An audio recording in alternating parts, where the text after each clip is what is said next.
Hello friends, എല്ലാവർക്കും നമസ്കാരം. എല്ലാവരും സുഖമായിട്ടൊക്കെ ഇരിക്കുന്നെന്ന് വിശ്വസിക്കുന്നു. അപ്പം നമ്മൾ കുറച്ച് ദിവസം വീഡിയോ ഒക്കെ പോസ്റ്റ് ചെയ്തിട്ട് ഞാൻ കുറച്ച് തിരക്കിലായിരുന്നു. അപ്പം ഞാൻ ഇന്നുള്ളത് എൻ്റെ എറണാകുളത്തെ വീട്ടിലാണ്. അപ്പം നമ്മൾ UAE ഒരു മാസത്തേക്ക് കുറച്ച് വെക്കേഷനായിട്ട് ഞാൻ വന്നിരിക്കുകയാണ്. അപ്പം ഇന്ന് ഞാൻ നിങ്ങളായിട്ട് ഷെയർ ചെയ്യുന്ന റെസിപ്പി എന്ന് പറഞ്ഞാൽ ഇപ്പോൾ കർക്കിടക മാസമുള്ള ഈ മാസത്തിൽ ഉണ്ടാക്കി കഴിക്കാൻ പറ്റും എള്ളുണ്ടയുടെ റെസിപ്പിയാണ്. വളരെ ടേസ്റ്റി ആയിട്ടുള്ള റെസിപ്പിയാണ്.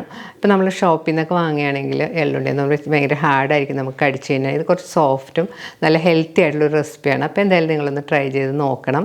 കൂടാതെ തന്നെ നമ്മുടെ ചാനലിൽ കുറേയധികം കർക്കിടക റെസിപ്പി ഞാൻ പോസ്റ്റ് ചെയ്തിട്ടുണ്ട്. പയറ് കഞ്ഞിയും മരുന്ന് കഞ്ഞി, അതുപോലെ തന്നെ മരുന്നുണ്ട, പത്തില തോരൻ, കുറേ സൂപ്പുകളുടെ റെസിപ്പികളൊക്കെ നമ്മൾ പോസ്റ്റ് ചെയ്തിട്ടുണ്ട്. അപ്പോൾ കാണാത്തവരെങ്കിൽ അതെല്ലാം കണ്ടൊന്ന് ട്രൈ ചെയ്ത് നോക്കുക. ട്രൈ ചെയ്ത് നോക്കിയിട്ട് നിങ്ങളുടെ അഭിപ്രായം കമൻറ്റ് ബോക്സിൽ മറക്കരുത്. നിങ്ങളുടെ ഫ്രണ്ട്സായിട്ടൊക്കെ ഷെയർ ചെയ്യുക. അപ്പോൾ നമുക്ക് എള്ളുണ്ട ഉണ്ടാക്കാൻ തുടങ്ങാം. അതിനുമുമ്പ് ഞാൻ പ്രത്യേകം നിങ്ങളെ ഓർമ്മിപ്പിക്കുകയാണ്, നമ്മുടെ ചാനൽ ആദ്യമായിട്ട് കാണുന്നവരാണെങ്കിൽ ഒന്ന് സബ്സ്ക്രൈബ് ചെയ്യാനും അതിനടുത്തുള്ള ബെല്ലൈക്കൻ ക്ലിക്ക് ചെയ്യാനും മറക്കരുത്. എന്നാൽ മാത്രമേ ഞാൻ വീഡിയോസിൻ്റെ നോട്ടിഫിക്കേഷനൊക്കെ നിങ്ങൾക്ക് കിട്ടിയാൽ. അപ്പോൾ നമുക്ക് എള്ളുണ്ട ഉണ്ടാക്കാൻ തുടങ്ങാം.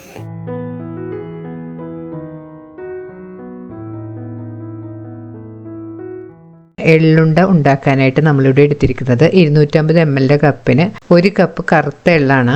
എള്ള് നല്ലതുപോലെ കഴുകി വെള്ളമെല്ലാം കളഞ്ഞ് ഉണക്കിയെടുത്തതാണിത്. ഇത് ആദ്യം ഒന്ന് വറുത്തെടുക്കണം. വറുക്കാനായിട്ടൊരു പാൻ ചൂടാക്കാം. അതിലേക്ക് എടുത്തു വെച്ചിരിക്കുന്ന എള്ള് ഇട്ട് കൊടുക്കണം.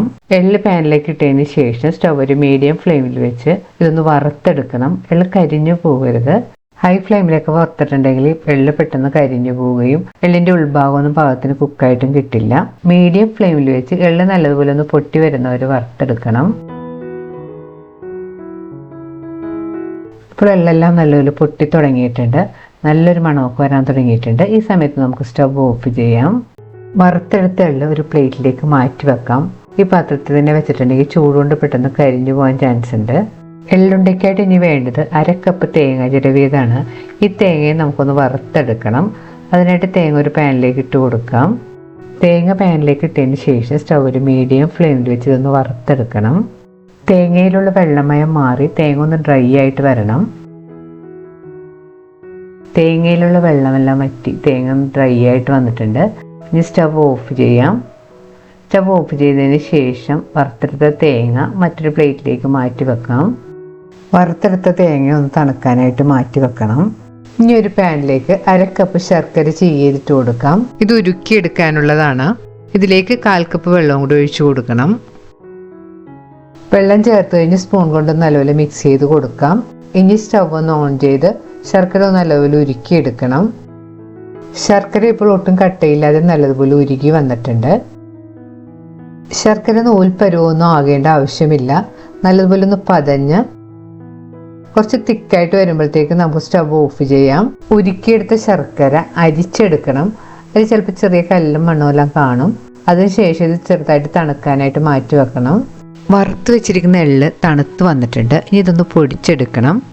എള്ള് മിക്സിയിൽ ഒരു വലിയ ജാറിലേക്ക് ഇട്ട് കൊടുക്കാം. എള്ള് പൊടിച്ചെടുക്കേണ്ട വിധം, എള്ള് കൂടുതൽ ഫൈൻ പൗഡർ ഒന്നുമായിട്ട് പൊടിക്കരുത്. ജസ്റ്റ് ഒന്ന് മിക്സിയിലിട്ട് കറക്കി എടുത്താൽ മതി. തരിതരിപ്പായിട്ട് വേണം പൊടിച്ചെടുക്കാനായിട്ട്. എള്ള് ഈ കാണുന്നത് പോലെ തരിതരിപ്പായിട്ട് പൊടിച്ചെടുത്തിട്ടുണ്ട്. ഇനി ഇതൊരു ബൗളിലേക്ക് ഇട്ട് കൊടുക്കാം. ഇനി മിക്സിയുടെ ജാറിലേക്ക് വറുത്ത് വെച്ചിരിക്കുന്ന തേങ്ങയും കൂടി ഇട്ട് കൊടുക്കാം. തേങ്ങയും കൂടുതൽ നൈസായിട്ട് പൊടിച്ചെടുക്കേണ്ട ആവശ്യമില്ല. എള്ള് പൊടിച്ചെടുത്തതുപോലെ തരിതരിപ്പായിട്ടൊന്ന് പൊടിച്ചെടുത്താൽ മതി.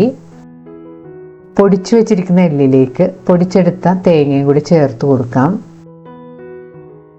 ഇനി ഇത് സ്പൂൺ കൊണ്ട് നല്ലപോലെ മിക്സ് ചെയ്ത് കൊടുക്കാം. ഉരുക്കി വെച്ചിരിക്കുന്ന ശർക്കരയും ഇപ്പോൾ തണുത്ത് വന്നിട്ടുണ്ട്. ശർക്കര ഞാനിവിടെ അരിച്ചു വെച്ചതാണ്. ശർക്കര കുറച്ച് തിക്കായിട്ട് ഈ കൺസിസ്റ്റൻസിയിൽ വേണം ഇരിക്കാനായിട്ട്. ഇനി ഉരുക്കി വെച്ചിരിക്കുന്ന ശർക്കര കുറേശ്ശെയായിട്ട് പൊടിച്ചു വെച്ചിരിക്കുന്ന എള്ളിലേക്ക് ചേർത്ത് കൊടുക്കാം.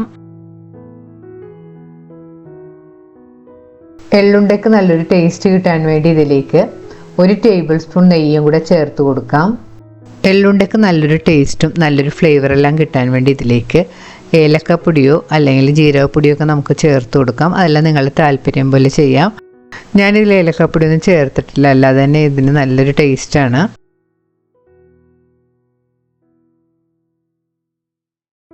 ഇനി കൈകൊണ്ടൊന്ന് നല്ലപോലെ മിക്സ് ചെയ്ത് യോജിപ്പിക്കാം.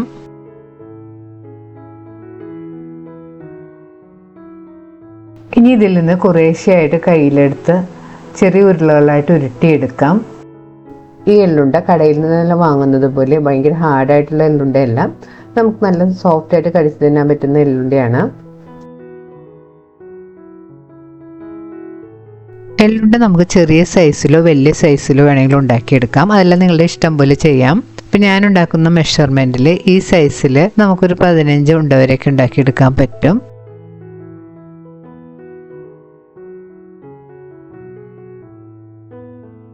ബാക്കിയുള്ള എള്ളുണ്ടയും ഇതേപോലെ തന്നെ ഉണ്ടാക്കിയെടുക്കാം. വളരെ ടേസ്റ്റിയും നല്ല ഹെൽത്തിയുമായ എള്ളുണ്ട റെഡി ആയിട്ടുണ്ട്. ഈ കർക്കിടകത്തിൽ ഉണ്ടാക്കി കഴിക്കാൻ പറ്റിയൊരു നല്ല അടിപൊളി റെസിപ്പിയാണ്. അപ്പോൾ എന്തായാലും നിങ്ങളൊന്ന് ട്രൈ ചെയ്ത് നോക്കുക. ട്രൈ ചെയ്ത് നോക്കിയിട്ട് നിങ്ങളുടെ അഭിപ്രായം കമൻറ്റ് ബോക്സിൽ മറക്കരുത്. നിങ്ങളുടെ ഫ്രണ്ട്സായിട്ടൊക്കെ ഷെയർ ചെയ്യുക. വീണ്ടും ഇതുപോലെ സിമ്പിളും ടേസ്റ്റിയുമായിട്ടുള്ള റെസിപ്പി ആയിട്ട് നമുക്ക് കാണാം. താങ്ക്